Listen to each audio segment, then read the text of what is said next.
لقوا في رقبتها حبل، الحبل ده كان فيه ورقه، الورقه دي مكتوب عليها كلمه حركت وزاره الداخليه كلها بالكامل علشان يكشفوا السر البشع ده. في يوم عادي جدا في منطقه المعادي 2 صيادين بيتكلوا على الله وبيرموا الشبك بتاعهم في النيل علشان يشوفوا رزقهم، وفجاه لفت انتباههم شوال عايم على وش الميه في وسط النيل بالظبط. الشوال ده كان منفوخ بشكل غريب كانه خلاص قرب ينفجر، بس المرعب هنا مش في نفخته دي خالص، المرعب ان الشوال كان بيتنفض وبيتحرك كأن في حد جواه عمال يعافر ويخبط بكل قوته علشان يطلع منه. هنا الصيادين قربوا منه بحذر وضربات قلبهم بتزيد، وقبل ما ايديهم تلمسه ضربت فيهم ريحه بشعه لا يمكن مخلوق في الدنيا يتحملها. فواحد منهم كتم نفسه وشد الشوال عليه وفتح منه حته صغيره جدا علشان يشوف ايه المصيبه اللي جواه. وهنا كانت الصدمه، جثه ملامحها ضايعه وممسوحه تماما. سابوا الشوال من ايدهم بسرعه ورجعوا لورا وبلغوا الحكومه في ساعتها علشان تيجي تشوف الكارثه دي. دقايق والمكان كله اتقلب والمباحث وصلت ومعاها رجاله المسطحات المائيه وسحبوا الشوال بالعافيه على الشط. ولما فتحوه بالكامل لقوا جثه محطوطه جوه كيس زباله اسود كبير، واكتشفوا انها ست بكامل ملابسها بس متكتفه تكتيفه موت من ايديها ورجليها ومحطوط على بقها بلاستر طبي عريض، وملامحها كانت ممسوحه وضايعه تماما، ومفيش معاها اي ورقه ولا اثبات يقول هي مين دي. وكان باين عليها جدا اثار تعذيب مرعبه، وواضح ان الانسانه دي شافت ايام سودة وتعذبت ببطء شديد قبل ما تموت. بس هنا رجاله البحث الجنائي وهم بيفحصوا الجثه بدقه اكتشفوا السر الاول اللي طير برج من دماغهم. حوالين رقبه الست دي كان في حبل مربوط ومتعلق فيه ورقه صغيره متغلفه ببلاستيك. الضابط شد الورقه من رقبتها وبص فيها ولقى مكتوب عليها كلمه واحده، الكلمه دي من 4 حروف بس بالتشكيل تديك اكتر من معنى، د ف ع ت.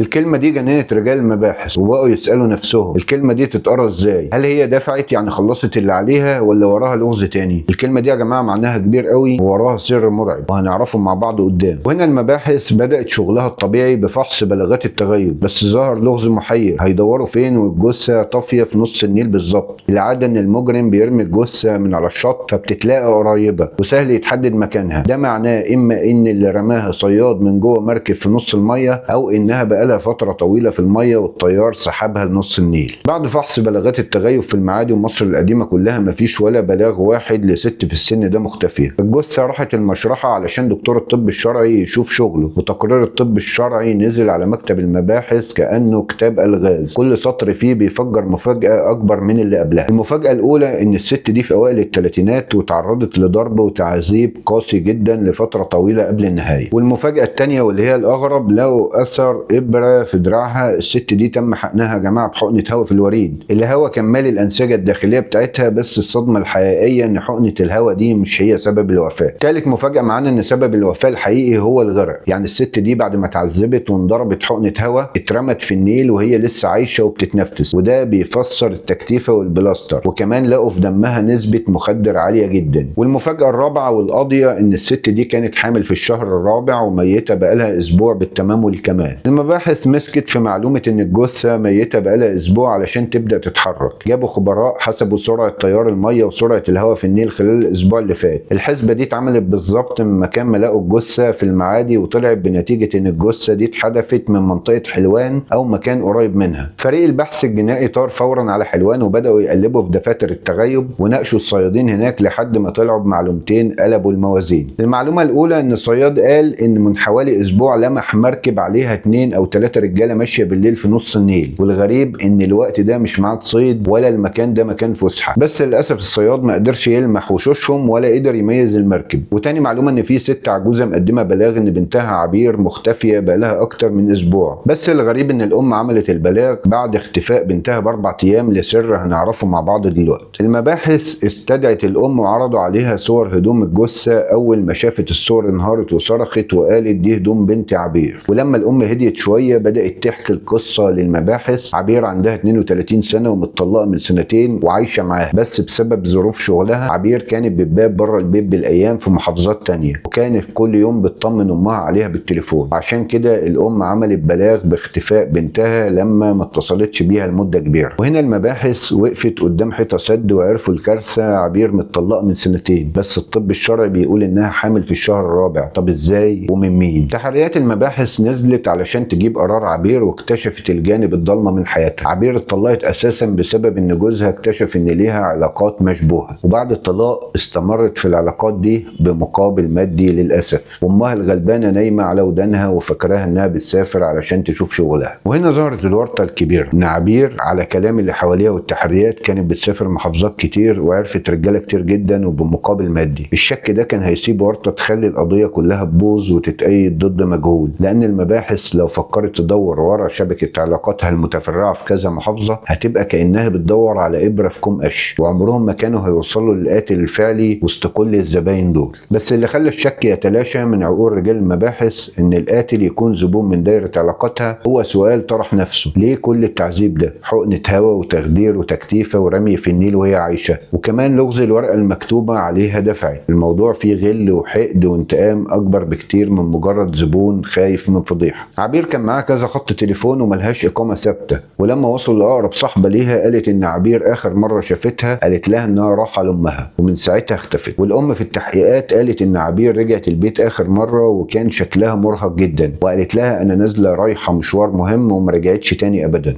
وسط كل الخيوط دي في معلومة نورت فجأة في دماغ ضابط المباحث: فين إخوات عبير الرجالة من كل ده؟ عبير ليها أخين رجالة اسمهم علاء وسالم، من ساعة ما أختهم اختفت ولا ظهروا ولا سألوا عليها، والأم هي اللي عملت المحضر لوحدها من غيرهم. ولما المباحث استدعتهم كان برودهم مش طبيعي، وردود أفعالهم عادية جدا، مستحيل تكون دي تصرفات ناس أختهم مقتولة أبشع قتلة. المباحث عملت تحريات مكثفة ومخفية عن علاء وسالم. علاء طلع بيشتغل عامل، وسالم طلع بيشتغل صياد وعنده مركب على النيل. هنا الصورة اكتملت وبقت واضحة زي الشمس. الشاهد اللي شاف مركب في نص النيل وقت اختفاء الجثة ومكان إلقاء الجثة المثالي اللي الطيار سحبها منه للمعادي كله رايح لسالم وعلاء. المباحث استدعت علاء وسالم للمرة التانية فورا. المرة دي دخلوا وهم بيعرقوا والتوتر والرعب واكل وشهم. الضابط قعد معاهم ومن غير أي مقدمات رماهم بالسؤال اللي كشف كل حاجة: كنتوا تعرفوا إن أختكم حامل؟ هنا علامات الرعب ظهرت على وشوشهم، وهنا الضابط طلع الكارت القاتل وحط قدامهم الورقة المتغلفة بالبلاستيك وزعق فيهم: وإيه حكاية كلمة دفعت دي؟ في اللحظة دي الإخوات انهاروا تماما واعترفوا بكل تفصيلة. علاء وسالم قالوا إنهم كانوا دايما في مشاكل مع أختهم بسبب بيتها بره البيت وسيرتها اللي بقت على كل لسان في المنطقة وجابت لهم العار، وقال إنهم في البداية كانوا بيدافعوا عن شرف أختهم ويكذبوا كلام الناس، لكن عبير كانت بتبهدلهم وتصرخ فيهم بوش مكشوف وبكل برود وتتحداهم. وقبل الجريمة عبير كانت غايبة 3 شهور كاملين عن البيت، ولما رجعت كان باين عليها التعب والإرهاق. إخواتها ضغطوا عليها لحد ما اكتشفوا إنها حامل. سألوها بكل غضب: مين أبو الواد ده؟ عبير بصت لهم بنفس البرود وقالت الرد اللي كتب نهايتها وعجل بوفاتها. قالت لهم: معرفش، أنا الفترة اللي فاتت عرفت رجالة كتير. الكلمة دي خلت إخوات عبير عقلهم يطير ويحسوا بالعار الشديد، وهنا قرروا إنهم يغسلوا شرفهم بإيديهم. فطلبوا من عبير إنها تقابلهم في بيت سالم اللي كان فاضي وقتها. وأول ما دخلت البيت نزلوا فيها ضرب وتعذيب قاسي جدا. جابوا سرنجة وضربوها حقنة هوا في الوريد، مشهد كانوا شافوه في فيلم قبل كده وفاكرين إنها كانت هتموت على طول. فلما لقوا عبير لسه بتعافر وبتتنفس الغل عماهم أكتر، فحطوا بلاستر طبي على بقها علشان ما تصوتش وتفضحهم، وحقنوها بمخدر تقيل وكتفوها تكتيفة الموت وحطوها في كيس اسود، وبعدين حطوها جوه الشوال وهي لسه عايشه. سالم شال الشوال على مركبه وخد اخوه علاء معاه ودخلوا في نص النيل في الضلمه ورموها هناك ورجعوا بيوتهم يكملوا حياتهم كانهم ما عملوش اي حاجه. هنا الضابط خبط على المكتب وزعق فيهم الكلمه اللي كانت مجنناه، نفسه يعرف الكلمه اللي في الورقه دي بقى معناها ايه ومين اللي كتبها وربطها في رقبتها. هنا سالم بكى وانهار وقال بصوت مأساوي: ابويا يا باشا، ابويا الله يرحمه جالي في الحلم قبل الجريمه بيومين، كان بيصرخ وجسمه قايد نار ويقول لي عبير لازم تدفع الثمن، اغسلوا عاري، عبير لازم تدفع الثمن. وكمل وقال: وشفتها في الحلم بتغرق في النيل وفي حبل في رقبتها متعلق فيه ورقه مكتوب عليها دفعت. انا صحيت من النوم جسمي بيتنفض وحسيت ان دي اشاره وامر من ابويا في قبره، فقررنا ان احنا ننفذ الحلم بالحرف، فكتبنا الكلمه وربطناها في رقبتها قبل ما نرميها علشان ابويا ينام ويرتاح في تربته وتكون عبير دفعت ثمن العار اللي عملته. وفي نهايه اعترافاتهم قالوا بكل برود: احنا ما غلطناش، ولو اي حد مكاننا وفي وضعنا كان هيعمل كده علشان يغسل شرفه بايده. وفي النهايه المباحث قفلت القضيه وقدمتهم للمحاكمه بتهمه القتل العمد مع سبق الاصرار والترصد علشان يتقفل الستار على واحده من الجرائم المحيره لرجال البحث الجنائي والطب الشرعي. جريمه بدات بشوال عايم على وش الميه وانتهت بكشف سر الكلمه المحيره اللي حيرت الدنيا كلها. تفتكروا اللي عملوا الجريمه البشعه دي يستحقوا الحساب ولا اللي عملوه هو الصح؟ شاركونا برأيكم في التعليقات، واشوفكم في قضية جديدة،